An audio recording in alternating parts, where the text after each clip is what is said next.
Shahid Janjua, and I'm Bureau Chief, Lahore TV, UK.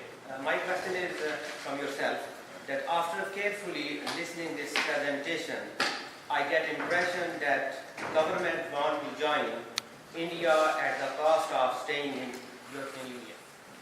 In developing countries, I understand you need to fund directly to the project or to encourage public to make ethical choices. What is your plan, and in which capacity you going to fund India? Would you fund directly to the project, or what is your goal plan? And the second question is that could exiting BREXIT be result in shredding Great Britain? What shall be the future of United Kingdom if Wales and Scotland opt out of Union and join European Union? Well, I'll tell you what, I'll do the UK bit and Brett can do the international bit. How's that? The UK bit is that there's been no polling evidence, however discredited polling is these days, that an appetite for the United Kingdom breaking up has been accelerated by the vote on the European Union. And I would also point out that the Scottish National Party, the SNP, exists to destroy the United Kingdom. So every time Nicola Sturgeon and the rest of the SNP members wake up and look at themselves in the mirror in the morning, clean their teeth, put their clothes on, they're thinking, how can I destroy the United Kingdom today? How can I break up the UK today? That is why they exist. So taking advice from the SNP about what's good for the UK is not a very productive exercise. I spent a week in Scotland during the referendum campaign, and it was the clearest example I've ever had in politics of what Richard Nixon used to call the silent majority. Because when I arrived, the streets were full, and this was in blue Scotland, in the borders, of leave, of yes to independence for Scotland. And I've never had an experience like it when it suddenly dawned on people that they couldn't just let the noisy people say, yes, let's be independent, and quietly vote to keep the union, that they actually had to do something about it and get active and get engaged. That suddenly, in the course of that week, the balance of posters between yes and no thanks, let's stay the UK, changed. And it didn't change because of the Alistair Darling type, dry as dust, yes, we're not all British, are we really, but it's in your financial back pocket interest to stay part of the UK. It was when the appeal to history, to common identity, and to the family links that people within England and Scotland had with one another that the momentum changed towards the UK staying together. So it is undoubtedly the case that the SNP will use the EU referendum and use the single market as an excuse to try and build up support to have another referendum. But they made the mistake of thinking that people in Scotland are hugely enthused by the EU, when in fact they are believers in the UK.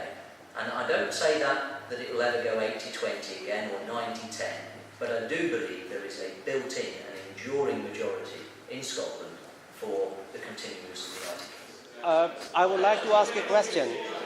Will Britain be isolated in world affairs while Europe together with Russia and Britain with America shall operate? Yes, I don't think so, because I think one of the great pillars of British strength is in the other international organisations that Britain's a member of, such as NATO. The British armed forces are one of the main components of NATO, much more funding for the military in Britain than there is in most other continental countries. We're also members of the Security Council of the United Nations, members of the Commonwealth, and continue to be part of a huge array of international organisations as the fifth largest economy in the world. And what this change gives us the opportunity to do is have closer and deeper relationships with some of our international partners, of which India is clearly one. In the next 15 years, if we talk about the emerging power in the world, we can talk about the US, we can talk about the European Union, and India I can't see nowhere near to the third China. What is actually your plan? Would you fund directly to the Indian companies, or would you encourage the public to make more ethical choice? I think a paternalistic relationship has had its day, and I think a partnership relationship is far more important. And the assessment that we have of India is its growth potential, its common law system, its democracy, make it in many ways a much more attractive partner than some of the others that you've mentioned. Obviously our relationships with the United States are very close, but they're very close for the similar reasons to India, which is legal system, language, and a set of common cultural assumptions. So I think there is an opportunity for crowdfunding, there is an opportunity for technological advancements, but I think it will actually be those common core principles that will make this business relationship more strong in the future. Human rights issues and some of the very complicated issues that take place in the Indian subcontinent do need to be addressed, do need to be dealt with very, very carefully, but it's Britain's role to try and provide opportunities for dialogue between the principals there and the people that are actually on the ground, which is the government of Pakistan and the government of India. And those negotiations have gone on for a long time. They're very delicate, they're very sensitive, and the last thing is needed is people who are by no means experts on the subject, which is me, to start interfering in them rather than just trying to be supportive. What shall be the status of immigrants from Poland, Hungary and other Eastern European countries? That people who are already here in the UK, who already work wherever they come from, will continue to enjoy the rights and privileges that they do. And I say that as someone who is married to someone from outside the United Kingdom. What will change is not the status of the people who are already here, but the opportunities to restrict the numbers and identify the high skill sets of the people we want in the future. And that may well open up opportunities for highly skilled university graduates in other parts of the people have confidence in, and that should help community relations across the UK. I am Bureau Chief Lahore TV, London.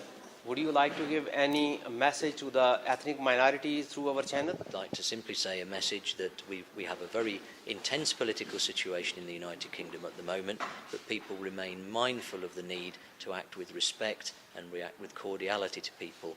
And the United Kingdom has had in the past, and I believe will continue to have in the future, some of the best intercultural relationships of any country on earth. Britain का इस वक्त ऐसे लगता है कि सारा focus India के साथ है और यूरोपियन यूनियन में जो रहने की कीमत चुकानी पड़ती है उसकी काज पे उसकी कीमत पर इंडिया के साथ तल्लुकात उस्तवार करने की कोशिश हो रही है। सवाल ये है कि अगर यूरोपियन यूनियन में आपने ये सवाल उठाया था कि इंडिया के अंदर ह्यूमन राइट्स की वायोलेशन हो रही है, तो क्या यही सवाल आपने बरतानिया में भी उठाया है अपनी पार्टी के अंदर? और जब आपने ये सवाल उठाया है कि जब तक इंडिया के अंदर ह्यूमन वायोलेशन ख़त्म नहीं हो जाती आप उसके साथ ट्रेड शुरू ना करें, तो इसके ऊपर आपको क्या जवाब मिला? देखिए, हमारा फोकस जो है ब्रिटिश गवर्नमेंट का सिर्फ इंडिया नहीं है। हमारा जो फोकस है कि सिर्फ 27 मुल्क जो EU के है उनके साथ ही सिर्फ हम तजारत नहीं करना चाहते, हम सारी दुनिया के साथ करना चाहते हैं। और जो ह्यूमन राइट्स का एस्पेक्ट है, हाँ जी, हमारा ये फोकस जो है ह्यूमन राइट्स पे भी हमने तवज्जो देनी है। अगर अब्यूज़ हो रहा है जैसे कश्मीर में हो रहा है तो we will raise those points. बरतानिया में रूलिंग पार्टी के ज़ेर एहतमाम आज हैलीफैक्स में एक फंक्शन का इनेकाद किया गया जिसमें उन्होंने बरतानिया के यूरोपियन यूनियन से बाहर निकलने के अहदाफ, उसके मकासद और उसके फ़वाइद के बारे में आवाम को आगाह किया। कैमरामैन मोहम्मद ज़ुबैर के साथ Shahid Janjua, Lahore TV, London Studios.